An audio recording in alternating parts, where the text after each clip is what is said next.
hindi niya nahahanap sa eskwelahan. So ganun yun guys, no? Kaya dumidiskarte, nakabuo siya ng paraan para mabilis yung pag-unlad niya o mabilis makuha yung isang bagay na gusto niya, no? So yun yung diskarte guys. Halimbawa, no, kung sino yung gumawa nito, napakasikat ngayon, at yun yung, at tayo din nakikinabang sa mga ginawa nila. Ang alam ko lang na hindi nakatapos ng pag-aaral at ginamit yung diskarte kasi nga sobrang talino nila, no? Hindi naman sa hindi sila nakapag-aral, huminto sila sa pag-aaral, no? Nakapag-aral sila siyempre elementary, high school. Bakit? Dahil nga natuto silang bumasa at magbilang, no? So ngayon, bakit ba nangyari na dumidiskarte na lang sila? So yun nga guys, siguro sa talino nila at maturity ng pag-iisip. So ganon nga, no? Dahil nga sa mga ginagawa nila sa sariling pagsisikap, may mga bagay sila na nadidiscover na ito yung dapat gawin, no? Ito yung kailangan gawin para makuha ko yung isang bagay na minimithi niya sa in a short time, no? So ganon yung ibig ng diskarte. Kaya napipilitan sila, no, huminto sa pag-aaral kasi nga parang nakikita nila na may liwanag sa dulo ng dilim, no, sa dilim. So nakikita nila yung liwanag at para makuha kagad yon, ngayon kailangan nilang huminto sa pag-aaral kasi nga yung pag-aaral ay alam naman natin na very regulated yan, no? Nasa proseso, kung sa korte pa yan, due process talaga, no? Kahit nga ikaw ay isang genius, henyo, talagang hindi ka pwedeng mawala sa takbo ng pagtuturo, no? Sa classroom ma-accelerate ka man, pero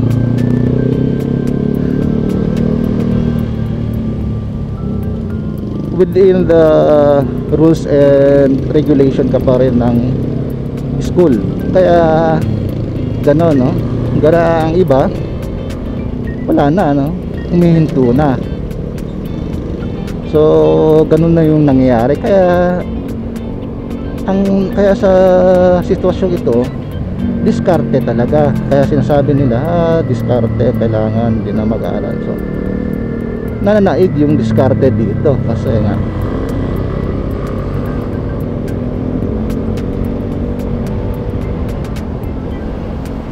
kaya huminto siya sa pag-aaral. Ngayon yan, kilala nyo yan, hindi na ako magbanggit ng pangalan, no? Yung may-ari ng FB, may-ari ng Microsoft. So ganun yun guys, na ginamit nila yung diskarte dahil sobrang talino nila, no? Meron silang nakitang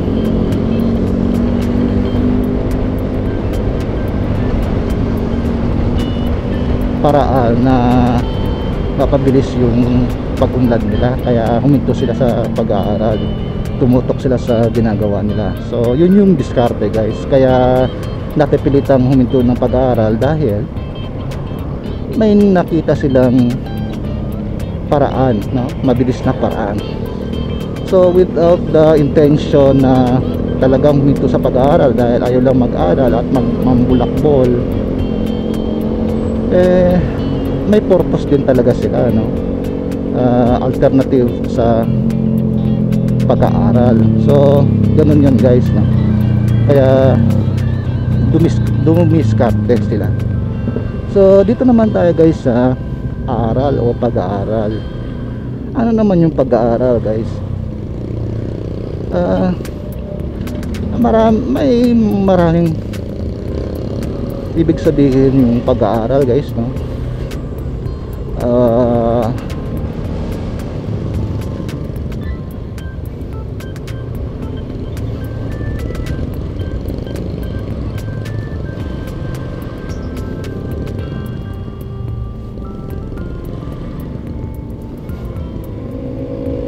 Bawat isang tao ay kahit walang teacher nag-aaral, di ba guys? Kaya lahat tayo ay may aral. So ano ba yung pinag-usapan na aral? Ang pinag-usapan dito guys, kinukumpara sa diskarte at aral, ay yung pag-aaral sa school, na hindi na kailangan mag-aral, diskarte na lang. So ganito yan guys, no? Yung mga dumiskarte, sa tingin ko, iilan lang yung hindi nakapag-aral talaga mula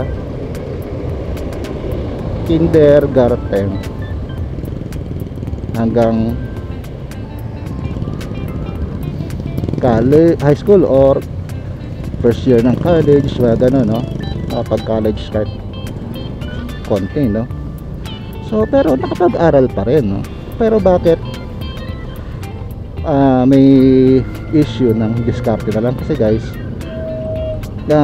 namumulat na yung tao kadalasan pagdating ng college, no? So bihira yata yung below under college ay talagang hindi na nag-aaral dahil nga bihira. Kung meron mang ganon, hindi siguro connected or related sa mga academic o researching, no? Siguro yung pagbi-business, mga product, mga ganon, no? So kung talagang connected, related pa rin sa academic or like programming, ganon mga guys, no? Katulad ng ganon, kailangan talagang mag-aral bago huminto, gamitin diskarte. So hindi naman sa totally wala silang pag-aaral, nag-aaral sila, huminto nga lang sa early stage ng college nila. Ngayon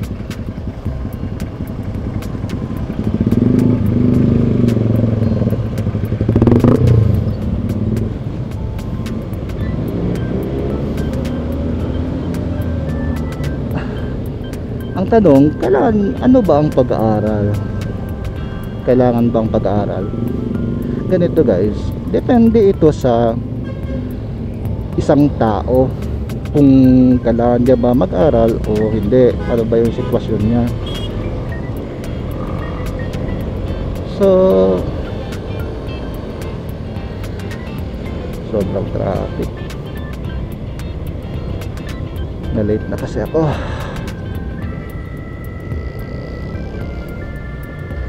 So ganun guys, no?